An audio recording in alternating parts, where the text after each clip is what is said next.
Apabila kita baca pasal takdir, takdir ni kalau kita nak faham, nak belajar ni, kita kena tahu pertama takdir mesti dikaitkan dengan ilmu, dengan kaitkan dia tertulis. Kita pegang dulu. Dia takdir ni semua telah tertulis. Okey. Yang kedua, takdir dikaitkan dengan ilmu Allah. Ilmu Allah. Kena bincang tentang ilmu Allah. Sebab Allah tak akan tulis yang ke depan Allah tak tahu. Okey. Yang ketiga, takdir dikaitkan dengan kekuasaan Allah. Kalau Allah tak ada kuasa, macam ni dia nak jalankan yang tahun depan, yang panjang. Yang keempat, takdir dikaitkan dengan kehendak Allah. Al-iradah. So Allah ni, dia berkehendak, dia boleh jadikan apa yang dia tulis, dia boleh jadikan apa tak terjadi. Betul tak? Takdir, sebab dia pemegang takdir, dia penulis takdir, dia penentu takdir. So Allah Ta'ala boleh buat dengan takdir dia. Takdir telah tertulis, Lauh Mahfuz. Takdir ini, macam mana takdir kita tak tertulis? Dah 10 tahun lagi, takkan Tuhan tahu? Tuhan tahu sebab dia kaitkan dengan ilmu dia. Macam mana Tuhan nak jalankan takdir 10 tahun akan datang? Dia berkuasa. Kata. Tapi kalau kita minta, kita buat amal, contoh kita kata, contoh Nabi kata sesiapa yang menyambung silaturahim, maka Allah Ta'ala akan panjangkan umurnya. Umur kita sekian, tapi Tuhan boleh panjangkan ke? Tuhan berkehendak untuk jalankan apa yang dia takdirkan. Boleh faham empat rukun ni? Bolehlah memahami tentang takdir tadi. Bila takdir itu Allah Ta'ala jalankan setiap tahun, tu panjang pula cerita dia. Tahu kan? Siapa yang menjalankan takdir kita? Itu yang doa kita awak tak boleh tahu. Bukan. Siapa yang jalankan takdir kita? Bagi rezeki, sakit, sihat, bahagia, Allah lah. Tapi Allah, ingat, Allah mempunyai utusan-utusannya, mempunyai pesuruh-pesuruhnya. Sebab dia Tuhan. Utusan Allah di langit, malaikat. Bila malaikat tu tahu? Enggak tahu ya? Enggak tahu. Waduh. Takdir kita diberitahu oleh Allah untuk setahun oleh Allah kepada para malaikat adalah pada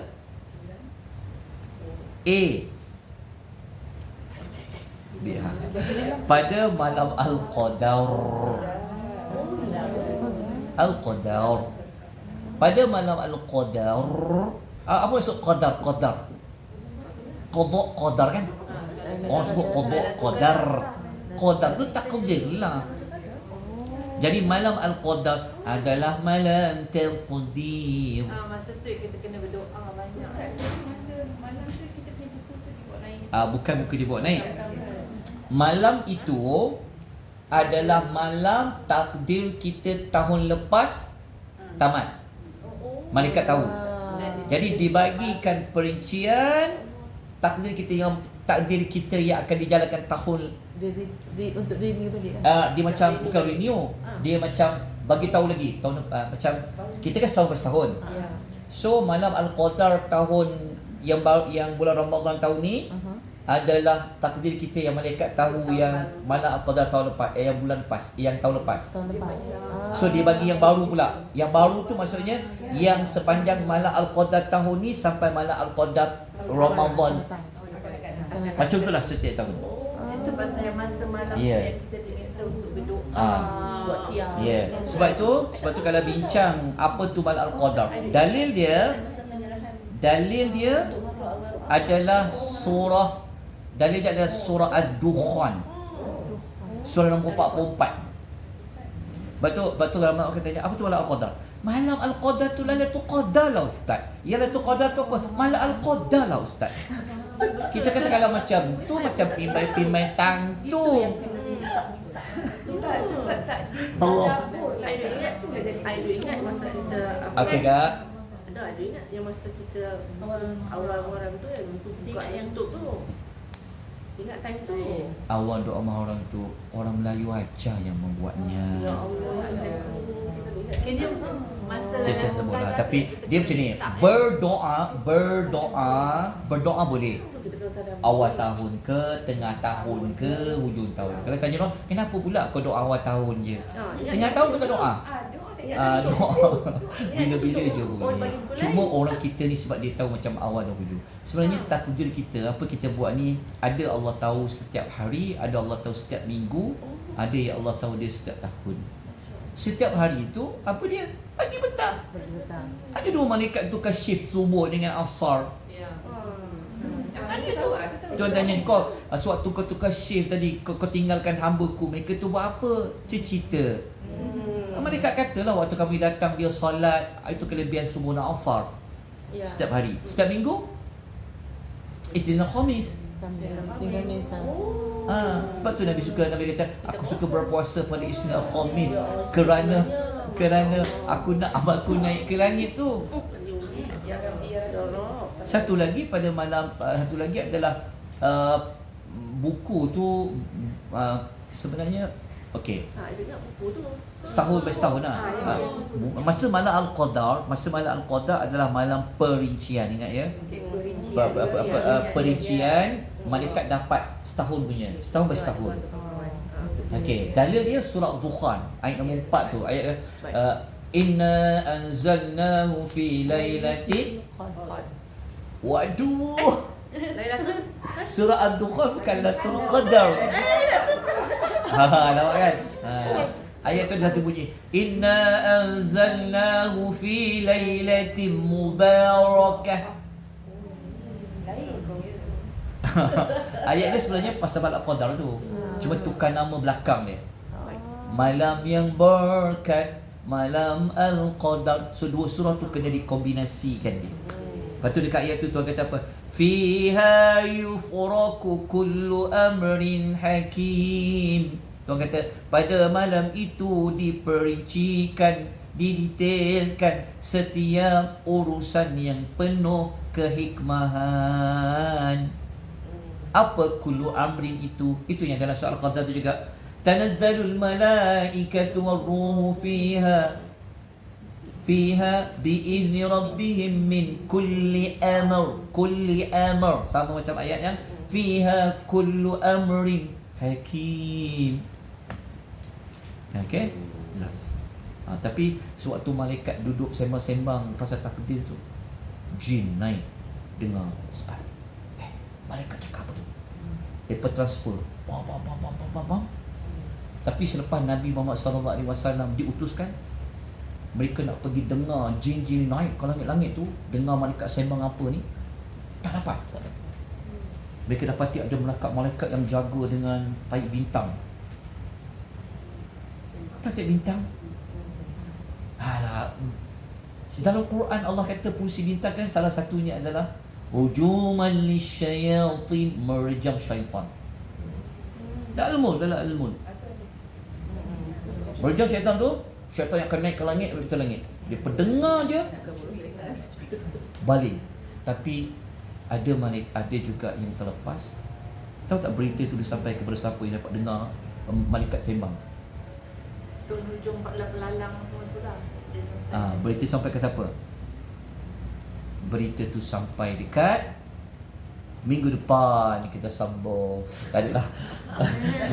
Berita tu dia sampai dekat Mumun. Duku-duku pawang-pawang. Lepas tu tuan pergi kat dia, saya tahu awak ni sakit apa, awak ni duduk kat mana.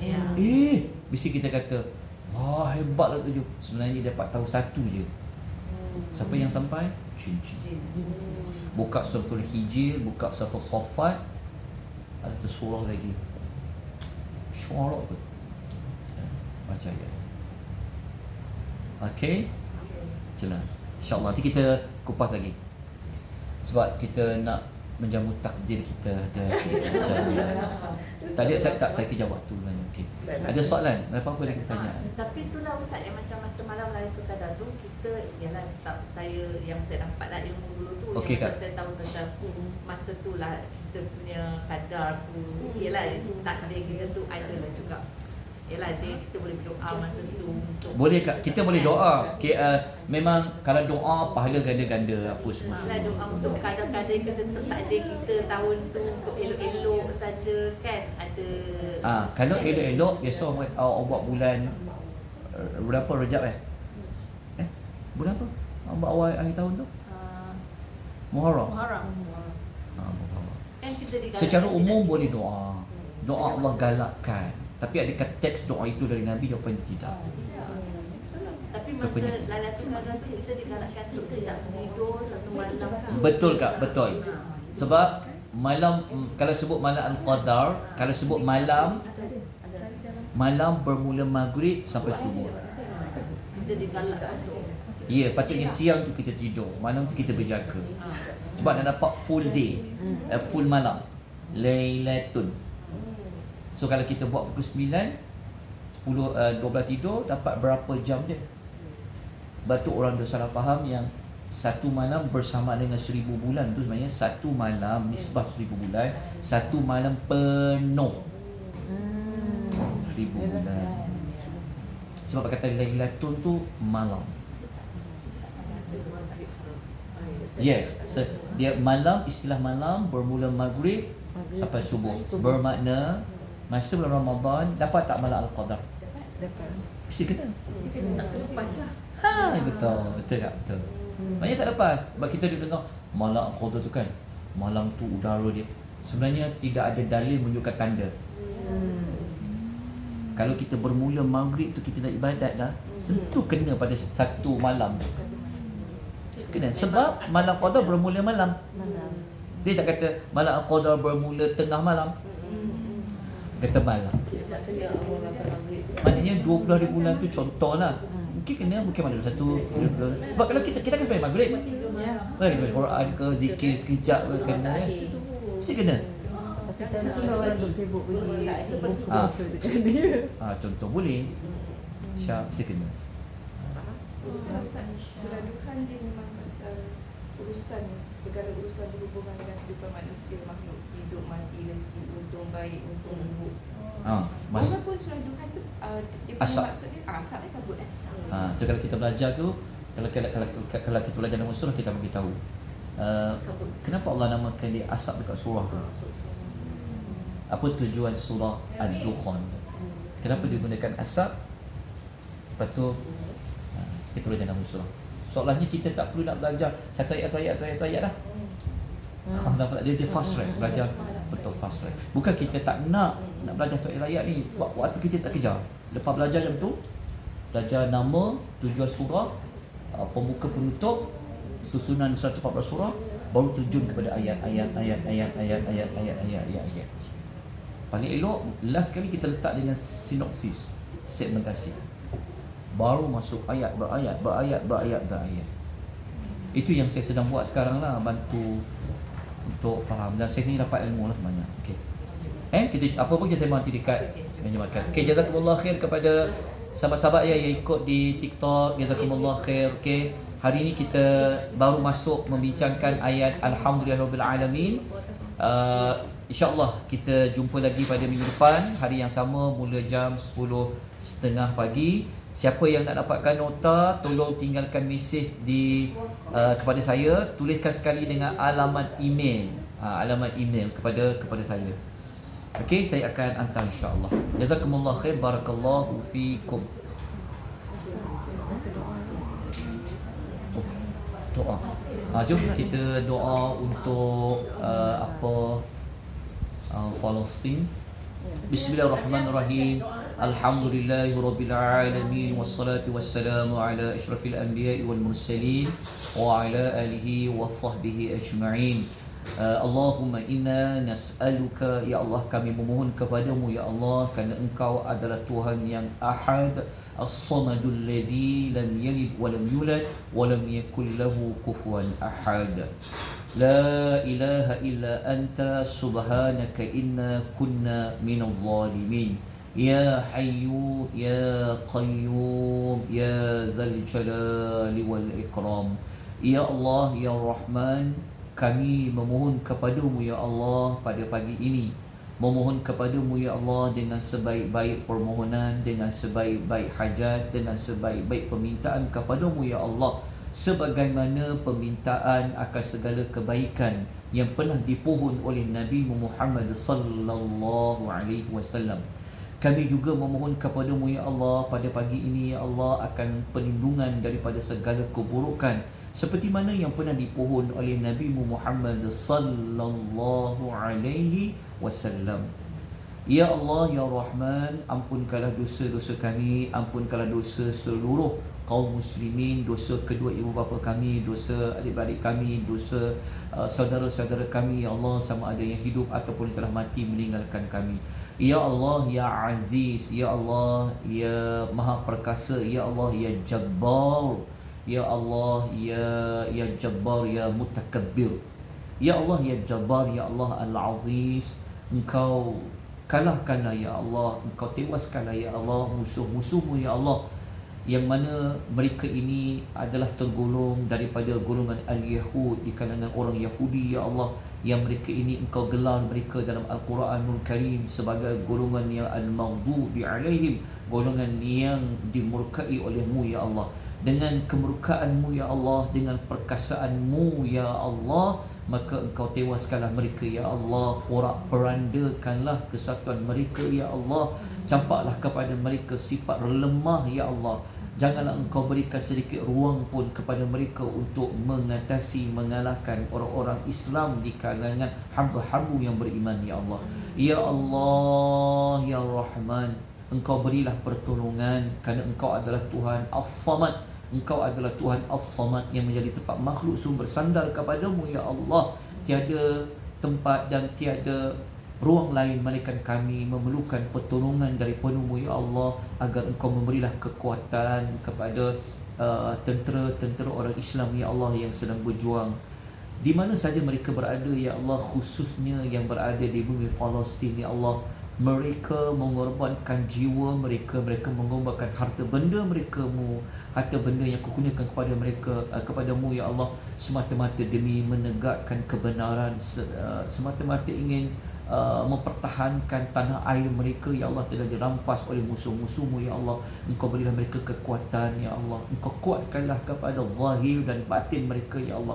Engkau berilah mereka kemenangan ya Allah, berilah kepada mereka keberanian ya Allah. Teguhkanlah hati-hati mereka ya Allah, agar mereka dapat mengatasi musuh-musuhmu ya Allah. Ya Allah ya Rahman ya Rahim, Engkau hantarkanlah kepada mereka ya Allah pertolongan di kalangan para tentera-Mu ya Allah, seperti para malaikat yang pernah Engkau turunkan untuk membantu Nabi Muhammad sallallahu alaihi wasallam semasa mana Nabi-Mu itu berada dalam perang Badar ya Allah. Engkau kembalikanlah, Engkau turunkanlah para malaikat itu ya Allah. Ya Allah ya Rahman ya Rahim, Engkau hantarkan juga kepada tentera-tentera yang memusuhi orang Islam ya Allah, seperti tentera di kalangan burung ababil, burung yang datang beramai-ramai, burung yang datang berkelompok-kelompok ya Allah, seperti mana mereka pernah Engkau hantar untuk mengatasi tentera Abraha, seperti mana yang Engkau telah jelaskan di dalam surah Al-Fil, alam tara kaifa fa'ala rabbuka bi ashabil fil ya Allah. Ya Allah ya Rahman ya Rahim, Engkau campakkanlah rasa iman kepada kami ya Allah, Engkau campaklah rasa kasih dan sayang kami, campaklah kepada kami ya Allah, kukuhkanlah perasaan simpati, perasaan empati dalam diri kami ya Allah. Semoga kami menjadi hamba yang sentiasa menyayangi, menyayangi dan mengasihi Muslim-Muslim yang berada di dunia ini ya Allah. Jauhkanlah kami ya Allah daripada sifat yang mementingkan diri sendiri, jauhkanlah kami ya Allah sifat-sifat yang takut, jauhkanlah kami ya Allah daripada sifat-sifat yang buruk. Rabbana atina fid dunya hasanah wa fil akhirati hasanah wa qina adzaban nar. Wa sallallahu ala nabiyyina Muhammad wa ala alihi wa sahbihi wasallam. Subhana rabbika rabbil izzati amma yasifun. Assalamu ala al mursalin. Walhamdulillahi rabbil alamin.